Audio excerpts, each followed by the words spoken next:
नमस्कार, मैं हूं अनुकुल तिवारी और आप लाइव सीरीज देख रहे। देखिए, लाइव सीरीज के स्पेशल प्रोग्राम बात रोजगार की में आप सभी का स्वागत है। शिक्षक अभ्यर्थी और नियोजित शिक्षक जा रहे हैं विधानसभा घेरने के लिए। हम इसलिए ऐसा बोल रहे हैं क्योंकि हमने कॉल घुमाया छात्र नेता सौरभ को और बातचीत हुई टीआरई 3.0 के मुद्दे पर और बातचीत हुई नियोजित शिक्षकों के बारे में। क्या कुछ होगा वो आप सुन लीजिए कि कॉल पर छात्र नेता सौरभ ने क्या कुछ ऐलान किया है, क्या कुछ मांग किया है, क्या कुछ बात किया है रोजगार पर। छात्र नेता सौरभ, बहुत बहुत स्वागत है आपका बात रोजगार की पर।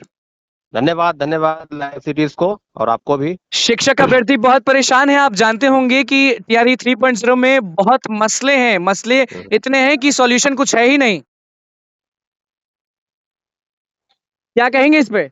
निश्चित रूप से आज जब हम बात करेंगे, जब शिक्षक बहाली की प्रक्रिया शुरू हुई और बीते 3 महीनों में लगभग 2 लाख शिक्षकों की बहाली की बात जो है राज्य सरकार कर रही है, तो आज फिर सवाल आज वहीं पर है। जब तीसरे फेज की बहाली की प्रक्रिया में आज 10 तारीख से जो आवेदन लेने की तिथि शुरू हो गई है, हम दोनों फेज की बहाली की बात करेंगे तो ये सरकार की तरफ से, चाहे महागठबंधन की सरकार हो, आज पुनः एनडीए की सरकार है, तो क्या सप्लीमेंट्री रिजल्ट के नाम पर जो फर्जीवाड़ा हुआ, उसके नाम पर सीटेट फेल, एसटीटी फेल, कई लोग जो सरकार के समक्ष बातों को हम लोग रखते थे, चाहे बीपीएससी के पास गए, वहां भी धारा 144 लागू हुआ, शिक्षा विभाग से बात किए, वहां भी इस तरह की चीजें हुई। जी।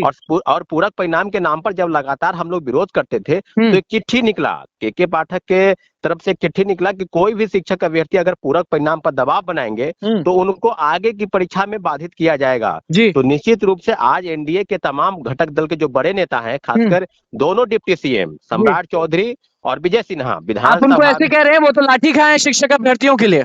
अरे भाई, तो लाठी खाए हैं तो कौन सी बड़ी बात है? लाठी तो हर एक राजनीतिक दल के लोग खाते जी। हैं। लाठी खाना ही बात नहीं है। आज जिस बात पर आप बोलते थे कि पूरक परिणाम जारी हो, खासकर सुशील मोदी जी बोलते थे कि 40,000 पदों पर टीआरई 2 में पूरक परिणाम जारी होने चाहिए, और सम्राट चौधरी विजय सिन्हा जी स्पष्ट बोलते थे, दोनों लोग जो विरोधी दल के नेता थे। आज दोनों डिप्टी सीएम है बिहार के, और 13 तारीख को क्या होगा नहीं होगा, 12 तारीख को फ्लोर टेस्ट है। सारे शिक्षक अभ्यर्थी परेशान हैं कि सरकार इधर उधर सब चीज हो रही है, लेकिन शिक्षक अभ्यर्थियों पे कोई नहीं ध्यान दे रहा है।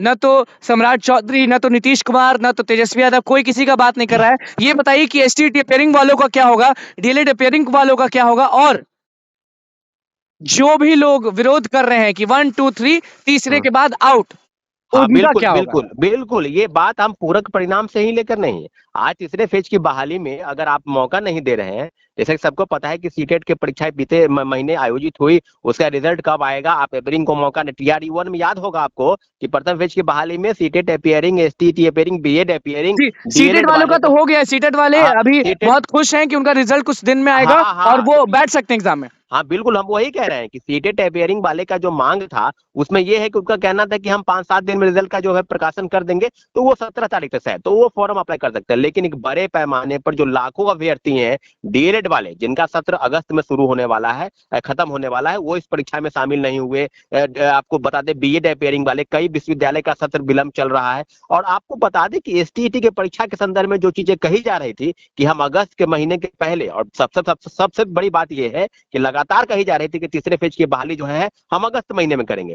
तो आखिर क्या मजबूरी आ गई? आज एनडीए के जो घटक दल के नेता बड़े हैं, वो आज लगातार क्रेडिट ले रहे हैं। आपको क्या लग रहा है कि अगस्त में होने वाली परीक्षा इतने पहले क्यों की जा रही है? क्या कुछ सरकार कुछ नए प्लान लेके आए हैं? बिल्कुल बिल्कुल, आपको याद होगा कि 7 निश्चय के तहत माननीय मुख्यमंत्री जी स्पष्ट 10 लाख सरकारी नौकरी की बात करते थे, लेकिन जब उनको लगने लगा कि पूरा जो दारोमदार है, यानी पूरा जो भूमिका है, वो आरजेडी के तेजस्वी यादव, यानी जो आरजेडी के उप मुख्यमंत्री थे उस समय बिहार के, महागठबंधन के नेता, वो क्रेडिट ले रहे हैं। और कई मंचों से उन्होंने स्पष्ट कहा कि कोई क्रेडिट लेने के प्रयास न करे, क्योंकि राज्य सरकार का फैसला है। तो जाहिर सी बात है, अगर राज्य सरकार का फैसला है तो आज पुनः एनडीए के जो बड़े नेता है, खासकर बीजेपी के नेता, वो क्रेडिट लेने का प्रयास करेंगे। तो लोकसभा के चुनाव होने वाले हैं 2024 में, 2025 में बिहार विधानसभा के चुनाव होने वाले हैं। तो दोनों चुनाव में इन शिक्षकों की बहाली के मुद्दे को भुनाया जाएगा, और स्पष्ट रूप से राज्य सरकार के तमाम लोग इस बात को कहेंगे कि हमने इतने इतने लोगों को नौकरी दी, क्रेडिट कौन लेगा, क्रेडिट कौन नहीं लेगा। शिक्षक अभ्यर्थी इस बात से बिल्कुल उनको इस बात से बिल्कुल मतलब है ही नहीं। मतलब है कि आपने फर्जीवाड़ा क्यों किया। डोमिसाइल नीति पर जो लोग स्पष्ट रूप से बोलते थे पहले, आज पुनः सरकार में है तो अपनी वापसी को लेकर नहीं बोल रहे हैं। ये तो अभ्यर्थी कह रहे हैं कि आधा सीट जो है वो बिहार के बाहर वाले ले जा रहे हैं। हम जब जाते हैं किसी भी विद्यालय में या फिर कहीं भी जाते हैं, तो आधे लोग जो हैं वो कलकत्ता से होते हैं, आधे लोग जो हैं वो यूपी से होते हैं। बिहार वाले बहुत कम परसेंटेज में पढ़ाते हैं।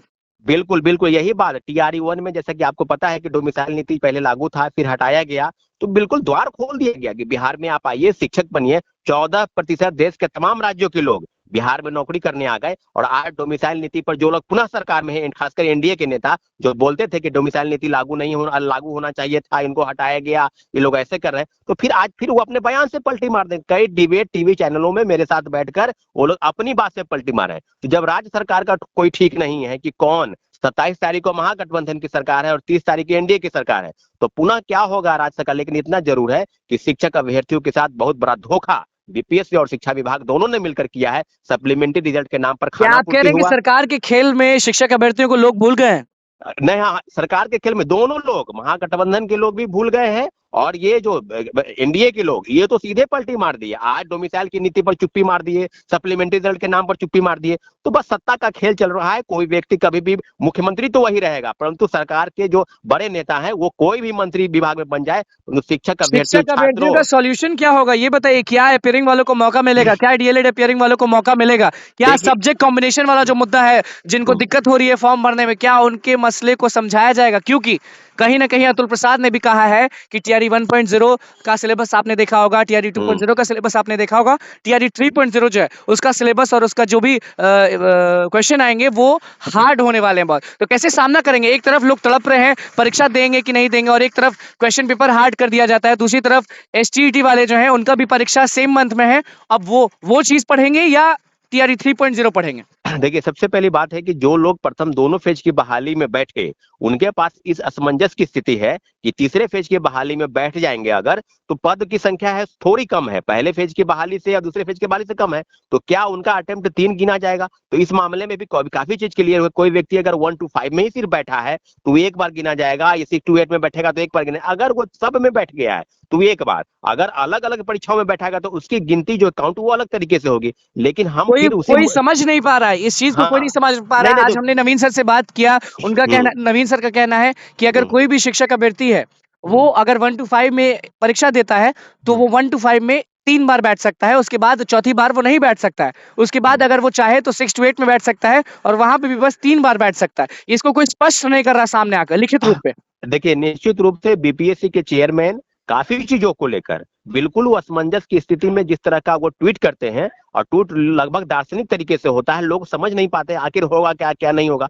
तो ये बीपीएससी चेयरमैन के कहने से और शिक्षा विभाग के अपर मुख्य सचिव के कहने से बिहार सरकार नहीं चलती है। बिहार सरकार के दबाव में, बिहार सरकार के नीचे ये दोनों विभाग और आयोग काम कर रही है, ऐसा नहीं है। लेकिन बहुत बड़ा सवाल है, जब आप परीक्षा ले रहे हैं और बहुत बड़ा वर्ग इससे वंचित रह जाएगा, खासकर सीटेट अपेयरिंग वाले, उनको तो शायद मौका मिल जाए, लेकिन डीएलएड वाले जिनका सत्र 2024 वाला जो है वो अगस्त में पूरा होगा, तीसरे फेज की बहाली से वंचित हो जाएंगे। तो आखिर आप परीक्षा आयोजन किसके लिए कर रहे हैं? लगातार सेकंड फेज की बहाली में जो बैठे उन्हीं को मौका मिलेगा, फिर वो भी डर रहे हैं कि तीसरा मेरा अटेम्प्ट खत्म हो जाएगा। सबसे आपके चैनल के माध्यम से सबसे बड़ा मांग हम बिहार के माननीय मुख्यमंत्री जी से करते हैं कि तीसरे फेज की बहाली नहीं, 3 बार जो अटेम्प्ट है उसको बढ़ाकर 5 किया जाए, 37 वर्ष की बाध्यता को बढ़ाकर 40 किया जाए, और जो एसटीटी फ्लोर अपियरिंग है, टेस्ट में मुख्यमंत्री बदल गए तो क्या करिएगा? अब तो वो तो गर्व के सवाल में ये है कि क्या होगा। लेकिन इतना जरूर है कि कुछ ना कुछ तो खेला होने वाला है, और जो खेल बिहार सरकार के रहते हुए, माननीय मुख्यमंत्री जी के रहते हुए शिक्षक अभ्यर्थियों के साथ धोखा हुआ, उसके सवाल का जवाब शायद कोई ना दे। लेकिन इतना जरूर है कि 12 तारीख को फ्लोर टेस्ट पर क्या क्या जन होगा सैलाब क्या। उतरेगा सड़क पर? क्योंकि आप लगातार नियोजित शिक्षकों से बात करते हैं, लगातार शिक्षक अभ्यर्थियों से बात करते हैं, तो क्या सड़क पर फिर से वो दिखने को मिलेगा कि एक तरफ शिक्षक अभ्यर्थी दौड़ रहे हैं और एक तरफ नियोजित शिक्षक जो हैं वो दौड़ रहे हैं? नियोजित शिक्षक इसलिए कि उनका कुछ नहीं कहा जा रहा है, जो बीएसईबी परीक्षा लेगी इसको स्पष्ट नहीं किया जा रहा है कि उनके वेतन को बढ़ाया जाएगा कि नहीं बढ़ाया जाएगा। क्योंकि सम्राट चौधरी जो हैं वो एक तरफ कहते हैं कि योग्यता की परीक्षा तो होगी, सबको बताना होगा कि कौन योग्य है और कौन अयोग्य। इस पर क्या अच्छा, बोलिएगा? अच्छा, निश्चित रूप से 3-3.5 लाख नियोजित शिक्षक जो पढ़ा रहे हैं, कोई 18 वर्ष से, कोई 20 वर्ष से कोई पढ़ा रहा है, आप उसको एकाएक बोलेंगे कि परीक्षा परीक्षा देने से कोई नहीं घबरा रहा है। लेकिन शर्त क्या है कि अगर आप परीक्षा फेल कर जाते हैं तो जिस सेवा में है उस सेवा से आपको हटाया जाएगा। ये 5 सदस्यीय की कमेटी, जिसके चेयरमैन अपर मुख्य सचिव के पाठक है, और बिहार विद्यालय परीक्षा समिति इस परीक्षा को कंडक्ट करा रही है।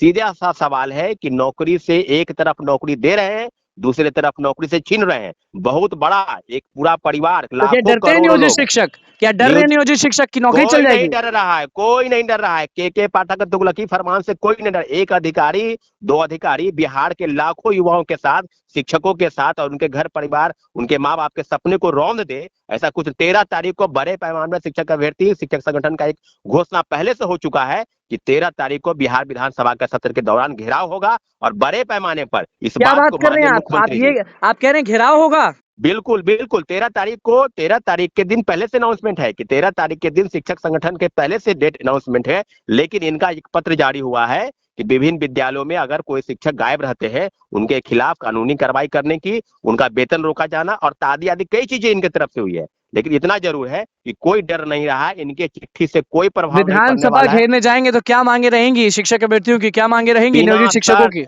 बिना शर्त राजकर्मी का दर्जा देना है। परीक्षा के संदर्भ में जो मुख्यमंत्री जी तो स्पष्ट कहते थे कि मामूली सी परीक्षा देनी है, तो फिर ये बिहार विद्यालय परीक्षा समिति क्यों कंडक्ट कराएगी? अरे भाई मामूली परीक्षा बताइए। 57 से 58 साल का कोई व्यक्ति ऑनलाइन जो कंप्यूटर के विषय में जानता नहीं, उसको कह रहे हैं कि आप ऑनलाइन परीक्षा दीजिए, और अगर परीक्षा 3 बार फेल कर जाते हैं, कोई शर्त नहीं होनी चाहिए, उनको बिना शर्त राजकर्मी का दर्जा दीजिए। अगर परीक्षा लेनी भी है तो डिपार्टमेंटल परीक्षाएं अगर होगी तो शिक्षक संगठनों से पहले बात करनी होगी और जो राजी होगा उसी के तहत इस सारी चीजों की होगी। लेकिन इतना जरूर है कि शिक्षक संगठनों ने एक जो कॉल की है 13 तारीख को, उसमें सारे शिक्षक अभ्यर्थी जो जितने शिक्षक नियोजित शिक्षक है 3.5 लाख से ज्यादा सड़क पर उतरेंगे और बिहार क्या विधानसभा का अभ्यर्थी भी घेराव उनके साथ करेंगे। रहेंगे? बिल्कुल रहेंगे। हम लोग सब लोग जितने भी शिक्षक अभ्यर्थी और छात्र संगठन है, सब लोग उनके साथ रहे, क्योंकि ये मामला सिर्फ एक चीज का नहीं है। जी। आज आपने जो कानूनी डंडा चलाया है नियोजित शिक्षकों पर, कभी शिक्षकों पर, आपको याद होगा कि धारा 144 बीपीएससी पर लागू था। क्यों? क्योंकि तुगलकी फरमान निकालते हैं, कभी अतुल प्रसाद जी निकालते हैं, कभी के पाठक निकालते हैं। तो बिहार में इसी तरह की चीजें हो रही है और दूसरी तरफ कौन सत्ता में आए, कौन सत्ता में चला जाए, इसी का खेल चल रहा है। युवाओं के नाम पर, शिक्षकों के नाम पर, नौकरी के नाम पर, घेराव होगा, के घेराव होगा, अपने हाँ, हक के लिए घेराव होने वाला है। बिल्कुल बिल्कुल घेराव होगा। और जितनी भी चीजें हैं सब लोग, हम लोग एकजुट हैं और सारे सरकार के साथ मांग जो कर रहे थे लोकतांत्रिक तरीके से लड़ेंगे इसके लिए, चाहे जो भी हो जाए। मतलब ये रोजगार की लड़ाई है? बिल्कुल रोजगार की लड़ाई है, नौकरी की लड़ाई है, भविष्य को सुरक्षित करने की लड़ाई है। राज्य सरकार, राज्य मुख्यमंत्री कोई भी हो, सरकार क्या किसी झुका का भी हो, पाएंगे? क्योंकि 13 तारीख का जो माहौल है वो एकदम अलग होगा। आप भी जान रहे हैं कि 12 तारीख के बाद आता है 13 तारीख, और 12 तारीख को बहुत बड़ा डिसीजन लिया जाएगा और 13 तारीख को आप कह रहे हैं कि घेराव होगा विधानसभा का, तो क्या होगा? देखिए सरकार रहेगी या जाएगी, राष्ट्रपति शासन लागू होगा या वही सरकार रहेगी एनडीए की। लेकिन इतना जरूर है कि हम लोग शिक्षक संगठन के बीच में जो कॉल बुलाई गई है उसी के दरमियान हम लोग काम करेंगे। लेकिन 12 तारीख का इंतजार है कि आगे क्या होगा। लेकिन इतना जरूर है, नौकरी के सवाल पर और बिहार विधानसभा को घेराव करने की जो कॉल बुलाई गई थी उसी पर हम लोग कायम है। सरकार के समक्ष लोकतांत्रिक तरीके से लड़ने की जो बात की जा रही है, हम लोग लड़ेंगे और खुलकर भाजपा लड़ेंगे। वाले क्यों कहते हैं ये बताएं हमें? भाजपा के बड़े नेता क्यों कहते हैं कि योग्यता की परीक्षा तो होनी चाहिए? बताना होगा लोगों को कि वो योग्य है कि नहीं। जिस राज्य का मुख्यमंत्री ही पलटी मार दे तो भाजपा के नेता पलटी मारने में देर क्या है? सबसे बड़ा पलटी मार तो भाजपा के नेता है। उनको कहने की उनको शर्म आनी चाहिए कि आप क्यों बोलते थे। आप दोनों डिप्टी सीएम से बयान लीजिए ना भाई, आप सप्लीमेंट्री दल के नाम पर पलटी क्यों मार दिए? आपने ये क्यों कहा कि डोमिसाइल नीति जो है लागू रहना चाहिए था? आपने क्यों काफी पलटी गर्म मार लग दी? रहे हैं छात्र नेता सौरभ आप। बिल्कुल, हम आपको कह रहे हैं कि जिस राज्य के मुखिया का पलटी मारने में देर न लगे तो उस राज्य के मंत्री और उप मुख्यमंत्री के कौन सी भाई बात है? कोई बात नहीं है। हम लोग, आप युवाओं के नाम पर जिस तरह का खेल चला बिहार में, निश्चित रूप से सरकार को बचाने की जरूरत है या रहने की जरूरत है। हम लोग को कोई मतलब नहीं है। हम लोग अपनी लड़ाई पर अडिग है और सरकार को झुकाने का पूरा प्रयास करेंगे लोकतांत्रिक तरीके से, चाहे जैसे भी हो।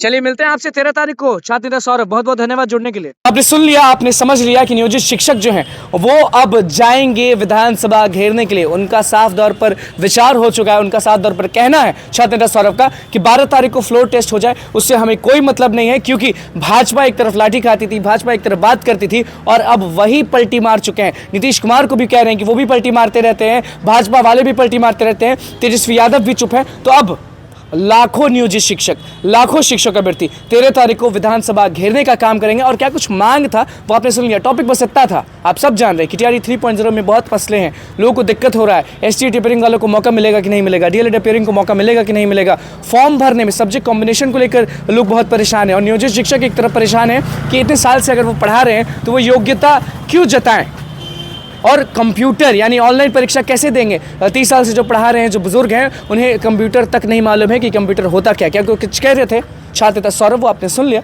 अब देखना होगा कि 13 तारीख को क्या होता है। बात रोजगार की में हमने मुद्दा फिर से उठाया है नियोजित शिक्षकों के हक के बारे में, शिक्षक अभ्यर्थियों के बारे में। तो बस लाइव सिटी के साथ बने हुए, चैनल को सब्सक्राइब करें, पेज को लाइक करें। धन्यवाद।